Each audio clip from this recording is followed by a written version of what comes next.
출애굽기 31장 14절 말씀 보면 이 안식일에 대한 율법이 얼마나 강력하게 말씀하시냐면, 너는 안식일을 지키지 않으면 모두 죽일지니, 그리고 안식일에는 그날에 일을 하면 너 생명을 끊어버리리라, 그렇게 말씀하셨습니다. 안식일날 일하면 하나님께서 죽이시겠다고 그렇게 강력한 엄청난 그러한 말씀을 하셨습니다. 그러면서 또 이렇게 강조합니다.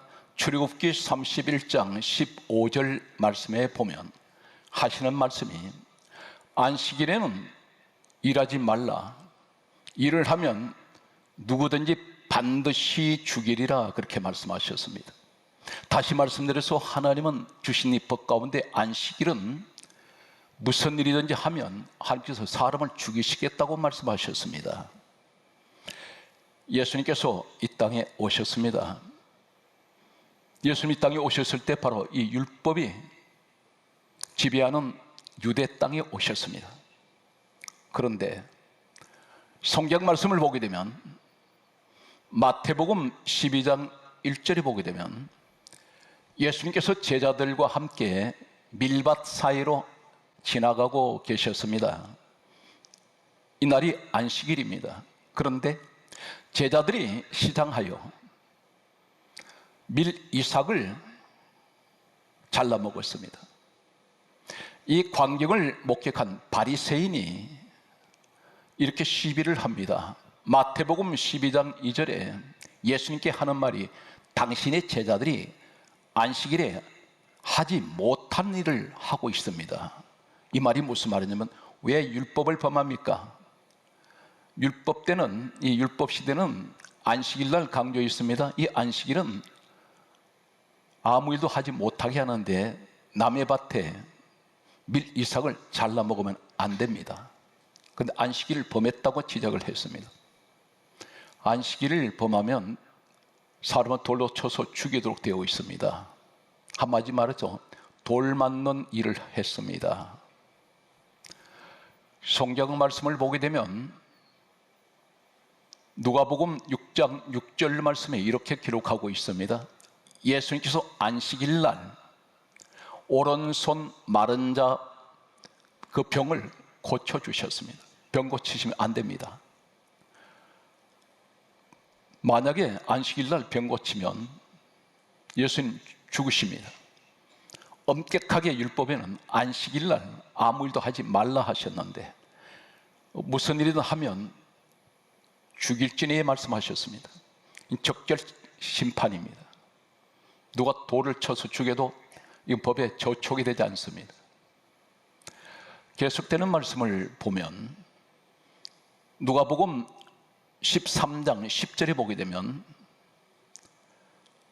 18년 동안 귀신이 들려서 앓으며 꼬부라진 한 여인을 고쳐주셨습니다.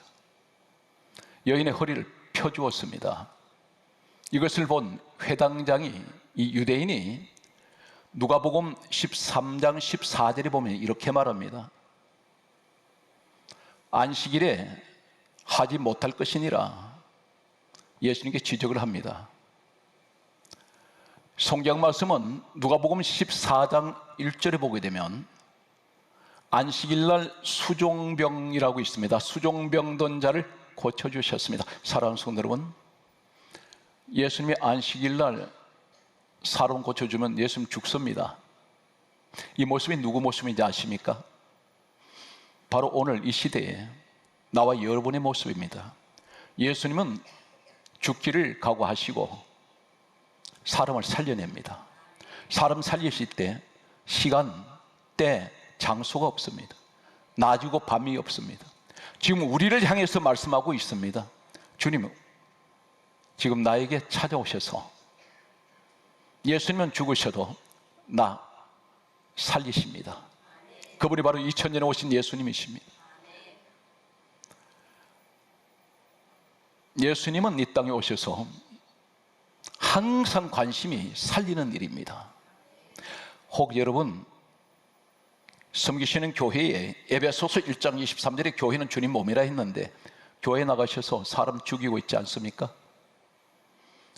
교회 밖에는 내 모습이 어떻습니까? 소위 나는 예수 믿는 사람이고 어느 교회 권사고 장로고 집사인데 말이 나오는 소리를 들어보면 이 사람 남 죽이고 있습니다. 예수님은 당신의 목숨까지도 생명까지도 버리시면서 남을 살리시는데 마태복음 11장 29절에 너는 이 마음을 가져라. 나는 마음이 온유하고 겸손하니 그런데 나는 혈기가 가득합니다. 성경 말씀은 에베소서 4장 29절에 무릇 더러운 말은 입 밖에도 내지 말라. 듣는 자들에게 은혜를 끼치게 하라. 그런데 내 입에서 나오는 쏟아지는 말은 늘 독설, 늘 죽이는 소리, 남 헐뜯는 소리. 교회는 한마디로 기억하십시오. 예수님의 몸된 교회는 모든 것을 살리는 것이 목적입니다. 오늘 이 시간 사랑하는 성도 여러분, 가시는 곳마다 살리시는 예수의 사람이 되시길 바랍니다. 성경 말씀은 계속해서 이렇게 말씀하고 있습니다. 요한복음 5장 10절에 보게 되면 베드사이 연못가에 38년 된 병자가 있습니다. 이 날이 안식일이었습니다. 예수님께서 38년 된 이 병자를 찾아오셔서 하신 말씀이 일어나 자리를 들고 걸어가라. 이 사람이 일어났습니다. 그런데 이 날이 안식일입니다. 이 광경을 보았던 많은 사람들이 있었습니다. 성경 말씀은 요한복음 5장 18절에 안식일 날 병든 자 고치시는 것을 보고 성경은 유대인들이 예수를 죽이고자 함이라. 안식일을 범했다는 이유 때문에 가장 예수님 십자가에 못 박은 첫째 이유는 성경은 요한복음 5장 18절에 그렇게 기록하고 있습니다. 안식일을 범했다는 것입니다. 예수님은 당연히 안식일날 사람 살리면 당신이 죽습니다. 아시면서 살립니다. 성경 말씀을 계속해서 살펴보겠습니다. 예수님이 죽으실 줄 알고도 율법에 안식일날 일을 하면 무슨 일을 하든지 죽인다고 되어 있는데, 그런데 예수님은 아랑곳 없이 만나는 사람마다 병든 자 다 고쳐내시고 살리셨습니다. 성경 말씀은 다시 찾아보면 마태복음 9장 20절에 보게 되면 혈류증 여인이 있습니다. 혈류증 여인이 예수님 뒤로 가서 거독가를 만졌더니 예수님께 있던 능력이 이 여인에게로 가서 여인이 치료가 되어버립니다. 대신에 예수님 몸은 더러워집니다. 왜 그러냐면 구약의 레위기 15장 전체는 유출병에 관한 말씀이 기록되어 있습니다. 바로 구약에는 유출병, 신약 성경에는 혈루증입니다. 여인 몸에서 하혈을 하는데 12년 동안 피를 계속해서 흘리고 있습니다. 그런데 레위기 15장에 보면 유출병 여자는 그가 앉아있는 자리나 그가 사용하는 식기나 그릇이나 이부자리 어느 것이라도 만지면 성경 강조합니다. 부정하게 된다 했습니다. 이 부정의 말은 더러워진다는 것입니다. 그런데 이 여인이, 부정한 이 여인이 예수님 몸에 손댔을 때에 자신은 깨끗해지고 예수님이 더러워져 버립니다. 혈루증 여인 만지면 안 됩니다. 그런데 이 여인이 만졌습니다. 이 여인은 살고 예수님은 부정한 몸이 되어버립니다. 성경 말씀은 계속해서 보면 민수기 19장 11절에 보게 되면 율법에는 이렇게 또 되어 있습니다. 죽은 자의 시체를 만지지 말 것이요, 이렇게 되어 있습니다. 죽은 자의 시체 만지면 안 됩니다. 그런데 예수님은 율법을 너무나 잘 알고 계십니다. 성경 말씀은 이렇게 기록하고 있습니다. 마태복음 9장 25절에 보면 소녀가 죽었습니다. 소녀가 죽었을 때에 예수님께서 싸늘하게 식은 이 시체를, 성경 강조합니다, 그 소녀의 손을 잡았습니다. 주님이 먼저 잡았습니다. 시체 만지면 안 됩니다. 시체 만지면 율법을 범한 죄로 죽습니다. 그런데 주님이 손 잡으시고 소녀야 일어나라, 살려내셨습니다. 이것이 나와 여러분이 믿는 우리 예수님이십니다.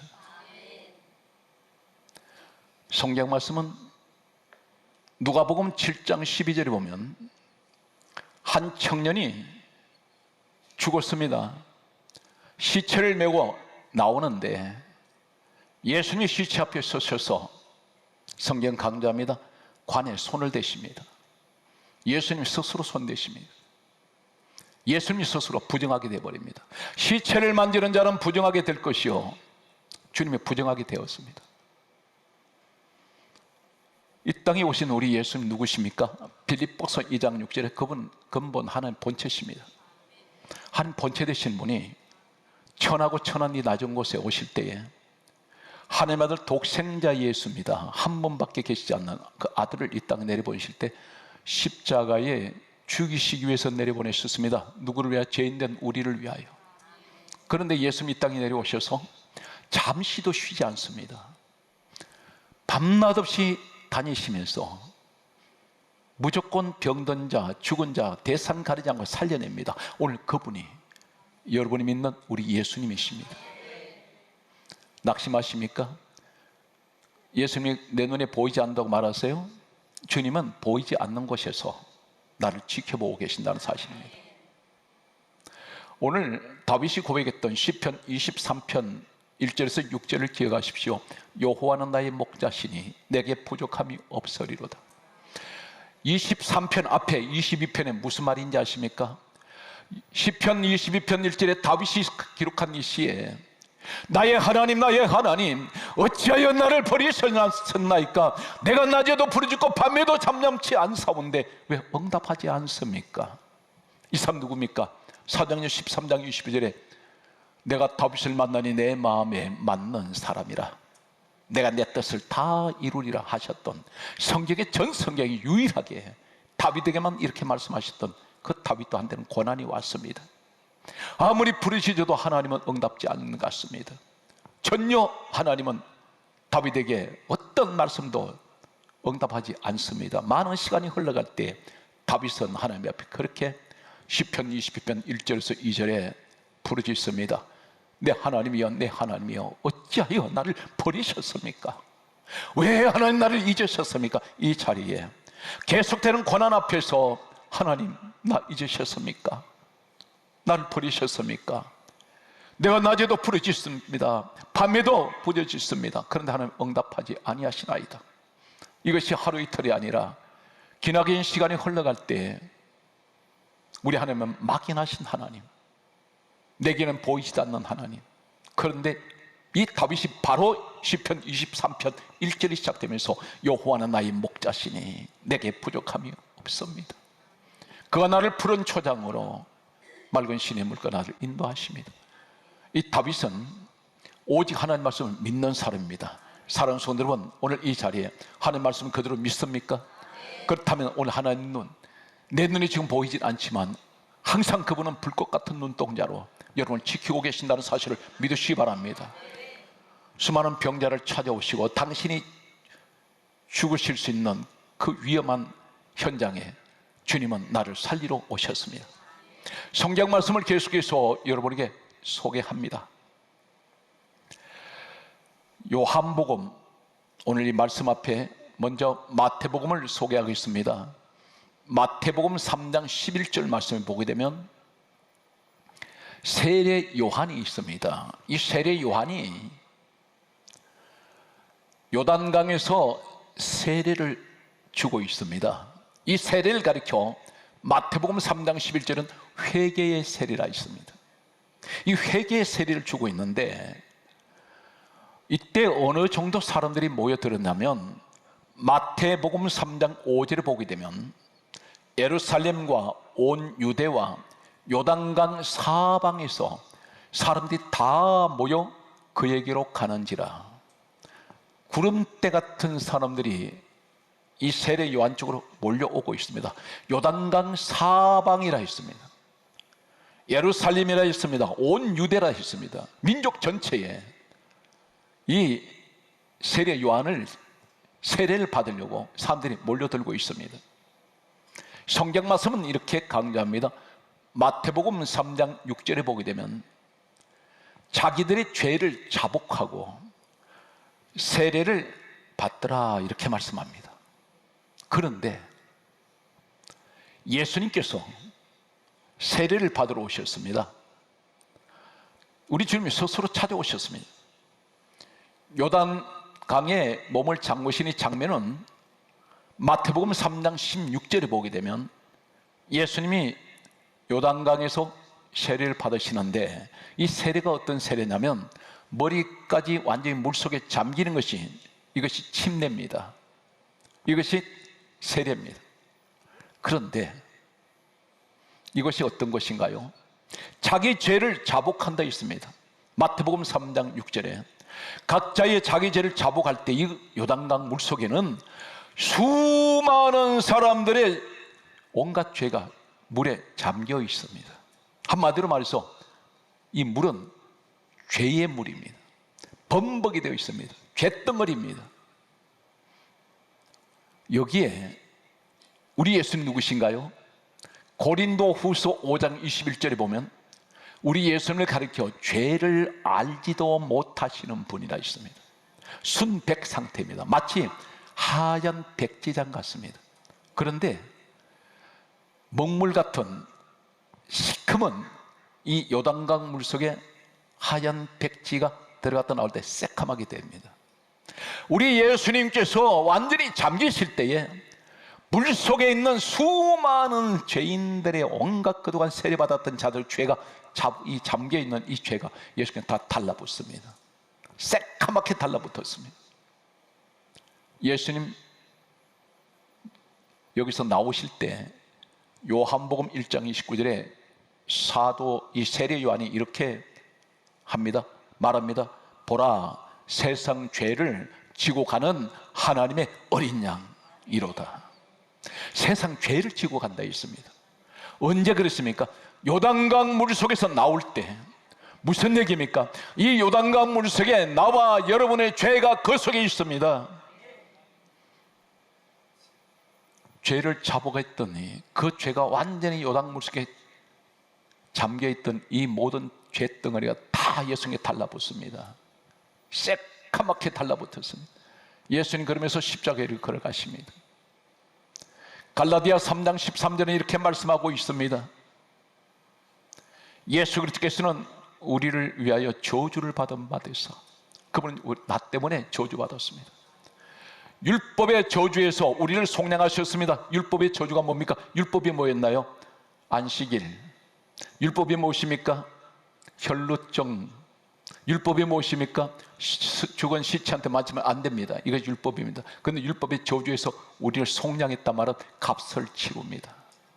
내가 죽을 죄인이 예수님께서 대신 십자가에 죽으셨습니다. 역사를 구약으로 옮겨가겠습니다. 구약 성경에 보면 성경 말씀은 이렇게 기록하고 있습니다. 예수님께서 이 땅에 오시기 전 이사야서가 기록이 되어 있습니다. 구약 성경 이사야서가 있는데 이사야서는 예수님이 이 땅에 오시기 전 BC 745년에서 680년 사이에 기록이 되었습니다. 다시 말해서 예수님이 이 땅에 오시기 전 약 700년 전에 기록되었습니다. 그런데 여기에 기록된 내용이 예수님에 관해서 놀라운 사실은 사랑하는 성도들은 저를 주목합니다. 우리는 지금 당장 몇 초 앞에 어떤 일이 내 앞에 일어날지 모릅니다. 근데 하나님은 700여 년 전에 이 땅에 예수님 오시는 것을 정확하게 예언하는 말씀이 있습니다. 우선 이사야 9장 6절에 보면 한 아기가 우리에게서 낳고 한 아들을 우리에게 주신 바 되었는데 그 어깨는 정사를 메고 정사는 통치권입니다. 한 아기, 한 아들이 우리 예수님이십니다. 한 아기가 우리에게서 낳고 한 아들을, 남자 아들을 주셨는데 우리 예수님을 말씀합니다. 이때가 언제입니까? 700년 전에. 여기 사실 말씀이 어깨는 정사를 메었고 5가지 이름이 있습니다. 그 이름은 기묘자, 모사, 전능하신 하나님, 영존하신 아버지, 평강의 왕이라 했습니다. 우리 예수님이 한 아기, 한 아들 되신 예수님 오시면 그분이 기묘자입니다. 놀라우신 분, 신비스러우신 분, 모사, 해결사, 카운셀러. 기묘자는 원더풀입니다. 여기서 기묘자, 모사, 전능하신 하나님, 마이티가, 예수님이 한 아기 하나들이 전능하신 하나님이라는 것입니다. 영존하시는 아버지, 우리 아버지가 되신다는 것입니다. 평강의 왕이라 했습니다. 오늘 성경 말씀을 들으면서 의심하는 분들이 계세요. 이사야서가 기록된 것이 예수님이 땅에 오시기 전에 약 700여 년 전이라면 어떻게 700년 후에 일어날 일을 하나님이 살아계시지 않으면 누가 알 수 있습니까? 이것을 기록된 문서에, 성경에, 고대 문서에 저 유대 민족 국립박물관 그게 진공 상태의 고대 문서가 보존되어 있습니다. 역사를 이야기하면 무엇을 볼 수 있습니까? 기록된 문서밖에 없습니다. 그래서 우리는 역사를 이야기할 때 기록된 역사책을 보고 이야기하는 것입니다. 우리 예수님께서 이 땅에 오신 것은 오늘 한 분 한 분이 얼마나 소중한지 아십니까? 한 영혼이 천하보다 귀합니다. 여러분 한 분이란 사실이 하나님 여러분 생각하실 때 당신 때문에 예수님이 오셨다는 사실입니다. 나 살리려. 오늘 또 이 시간 이 말씀을 통해서 하나님께서 여러분에게 격려하시고 위로해 주신 것을 믿습니까? 성경 말씀을 소개합니다. 이사야 53장 5절에 예수님께서 이 땅에 오셔서 십자가에 죽으실 것을 700년 전에 이미 하신 말씀이 이사야 53장 5절에 말씀합니다. 그가 찔림은 우리의 허물을 인함이요. 맞습니까? 예수님이 온몸에 찔리신 것은 내 허물 때문에 찔리셨습니다. 맞습니까? 그분이 상함은 내 죄 때문입니다. 그가 찔림은 우리의 허물이요, 허물 때문이요. 그가 상함은 내 죄 때문이라. 그가 징계를 받음으로 내가 평화를 누리고 채찍에 맞음으로 나음을 입었습니다. 우리 예수님이 2000년 전에 내 병 고치시려고 그분이 채찍 맞으셨습니다. 채찍이 맞음으로 나음을 입었습니다. 이 사실 믿는 여러분에게 축복이 함께 하시기 바랍니다. 마태복음 1장 21절에 이렇게 기록합니다. 이름을 예수라 하라. 이는 자기 백성을 죄에서 구원하려 하심이라. 여러분 지금 누구 백성입니까? 예수님 하나님 백성이에요. 예수 피로 죄 씻음 받은 거 믿습니까? 죄 사함 받은 거 믿습니까? 분명히 여러분은 하나님이 백성이라는 사실입니다. 성경 말씀은 이렇게 기록하고 있습니다. 마태복음 26장 28절에 예수 그리스도의 피는 나의 모든 죄를 사해버립니다. 죄사함의 피, 죄를 사했습니다. 우리 인생의 지나온 날을 보면 얼룩져 있습니다. 온갖 얼룩이 다 져 있습니다. 마치 낙서를 해놓은 것처럼 한 노트장에 한 페이지에 온갖 시커먼 걸로 다 이것이 내가 나를 봐도 이게 무슨 그림인지도 모르겠고 난잡하게 그려져 있습니다. 그런데 지우개를 가지고 연필로 그려놓은 그 그림이라면 지우개를 갖다 밀 때 다 지워집니다. 깨끗한 상태로 돌아갑니다. 죄사함이 바로 그렇다는 것입니다. 때로는 마치 양잿물처럼 잔뜩 찌들었던 모든 더러운 것들이 다 양잿물로 빠져버립니다. 백옥 같은 모습으로 돌아가 버립니다. 이것이 죄사함의 축복입니다. 성경 말씀을 계속해서 여러분에게 소개합니다. 내가 예수의 피로 죄사함을 받고 깨끗함을 받았다면 오늘 우리는 어떻게 믿어야 합니까? 히브리서 8장 12절에 말씀합니다. 나는 너희의 죄를 다시 기억하지 아니하리라. 우리 하나님께서는 예수 그리스도 안에 살아가는 사람들, 내가 성경 말씀을 이렇게 강조합니다. 사도행전 14장 9절에 구원받을 만한 믿음이 있다면 나는 확실하게 나는 예수 그리스도로 제사함을 받았고 나의 죄는 완전히 하나님께서 다시는 기억하지 않는 이 축복의 시간이 되시기를 주의 이름으로 축복합니다. 따라서 나는 예수 그리스도 피로 제사함 받았습니다. 다시는 하나님께서 기억하지 않는다 그랬습니다. 그 죄를. 성경 말씀은 이렇게 기록합니다. 히브리서 9장 12절에 말씀하시기를 무엇이라 말씀하십니까? 예수 피로 우리를 영원한 속죄, 영원히 속죄가 되었습니다. 구약 시대는 날마다 죄 때문에 제물들이 죽어갔습니다. 그런데 예수님께서 이 땅에 오셔서 십자가에 돌아가시고 난 후에 다시는 이 땅에 죄 때문에 죽어가는 희생 제물이 없어졌습니다. 예수님 한 분을 마감시켜버립니다. 사랑하는 성도 여러분, 역사를 아십니까? 인류 역사는 두 역사가 있습니다. 한 역사는 예수님이 이 땅에 오시기 전 역사, BC 역사라고 부릅니다. 주전 역사라고 부릅니다. Before Christ. 그런데 예수님께서 오시고 난 후에 주신 역사는 주후 역사, AD 역사라고 부릅니다. 에나 도미네.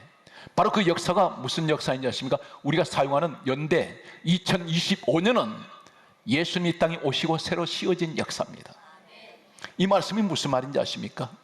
이 땅에 종교는 다 다르고 이념과 사상 다 다릅니다.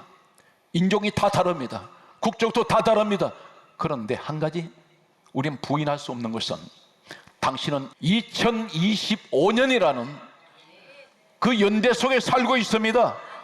그것이 바로 무엇인지 아십니까? 나는 예수 그리스도 안에 그 역사 속에 에나 도민의 안에 있단 말입니다. 종교는 달라도 부인할 수가 없습니다. 온 세상은 예수 역사 속에 있다는 사실입니다. 성경 말씀을 계속 보면 우리는 바울 같은 일 고백이 있어야 됩니다. 고린도전서 2장 2절에 이렇게 바울은 고백합니다. 내가 너희 중에서 예수 그리스도와 그가 십자가에 못 박힌 것 외에는 나는 아무것도 알지 아니하기로 작정하였노라. 교회 와서 무슨 소리 듣기 원하십니까? 우리 바울의 이 고백은 나는 너희 중에서 다른 소리 듣고 싶지 않다는 것입니다. 오직 예수 그리스도 소리, 그가 십자가에 못 박힌 것 외에는 아무것도 알지 않기로 작정하였노라.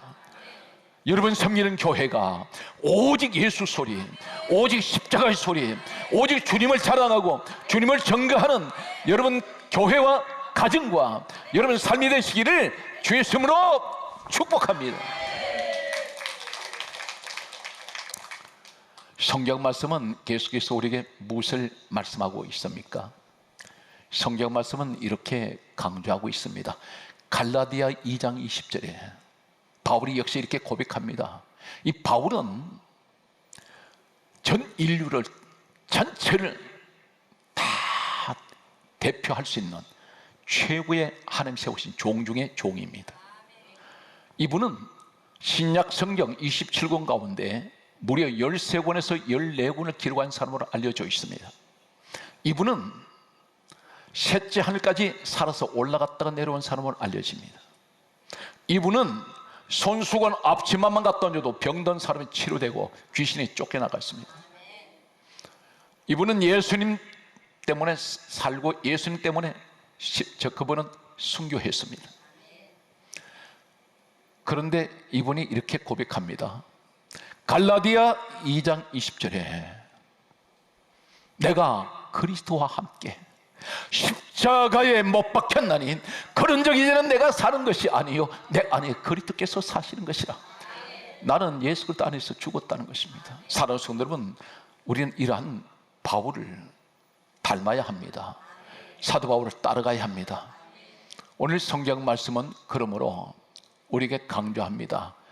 바울이 늘 고백하고 외쳤던 소리가 무슨 소리냐면 갈라디아 6장 14절 오늘 본문이 되겠습니다.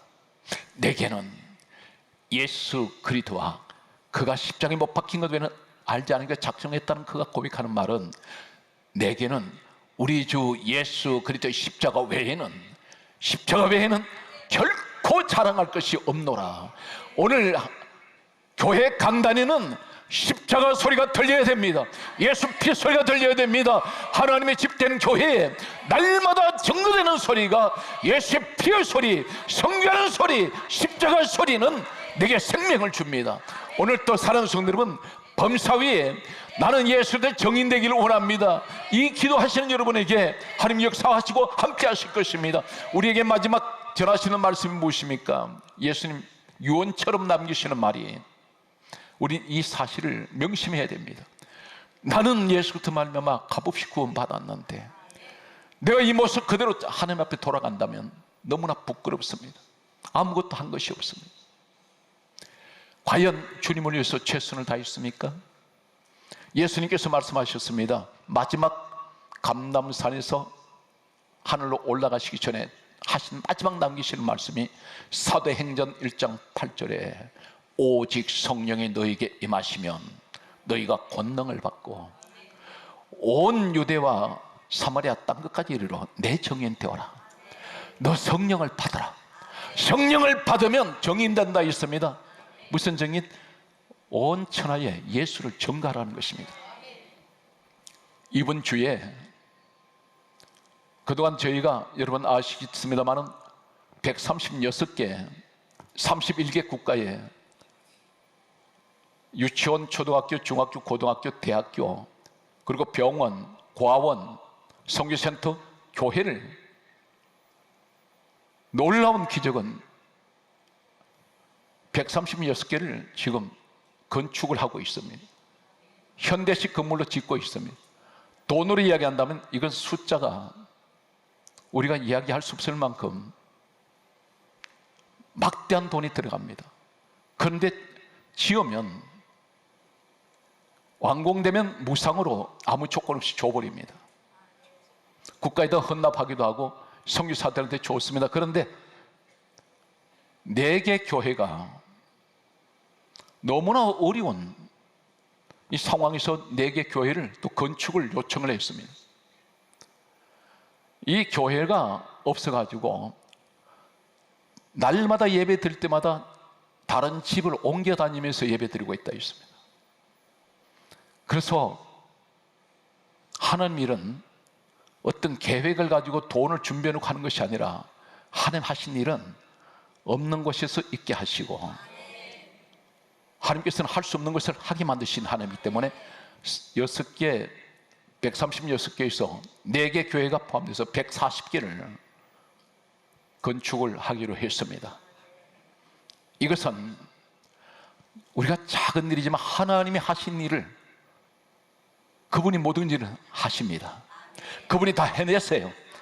지금까지 136개 교회를 건물을 지으면서 사람이 하는 것이 아니었습니다. 전부 성령이 하셨습니다. 오직 그분에만 영광 돌립니다.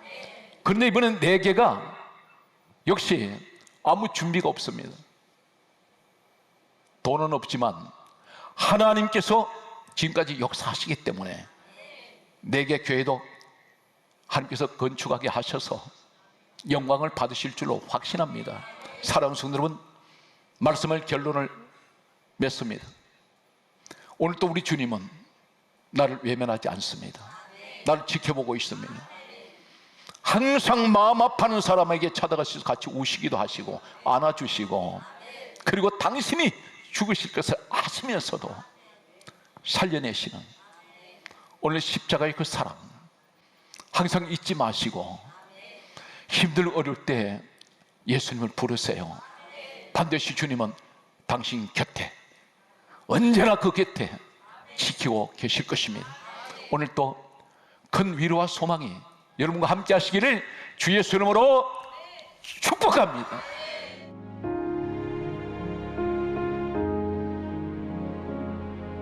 지금은 선교 헌금 시간입니다. 이 예배를 통해 삶 가운데 은혜와 회복이 충만하시길 간절히 기도합니다.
Good TV